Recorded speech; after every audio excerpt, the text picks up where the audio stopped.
কলা গাছের কোনো অংশই বাদ যায় না। থোড়, মোচা, কলা সবই কাজে লেগে যায়। আজকে রান্না করছি মোচার ঘন্ট। মোচার ঘন্ট খেতে তোমরা কে কে ভালোবাসো? মোচার ঘন্ট আমিষ বা নিরামিষ সবতেই ভালো লাগে। মোচা কাটাটা একটু ঝামেলার ব্যাপার, কিন্তু কি আর করা যাবে, মাঝে মধ্যে তো খেতে ইচ্ছা করে বলো। মোচার যে ফুলগুলো থাকে তার মধ্যে থেকে যে শিরাটা থাকে লম্বা লম্বা, সেটাকে বাদ দিয়ে দিয়েছি। আর মোচাটাকে কেটে নিয়েছিলাম ভিতরের অংশটা, সেগুলোকে প্রেসারে নুন হলুদ দিয়ে ভালো করে সিদ্ধ করে মিক্সিতে একদম মিহি করে পেস্ট করে নিয়েছি।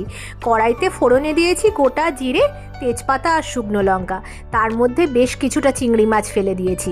চিংড়ি মাছটা যেই একটু হালকা ভাজা হয়ে এসছে, পেঁয়াজ, রসুন, আদা, কাঁচা লঙ্কা কুচি সমস্ত কিছু দিয়ে দিয়েছি। আর মিক্সিতে যে পেস্ট করে নেওয়া মোচাটা ছিল সেটাও দিয়ে দিলাম।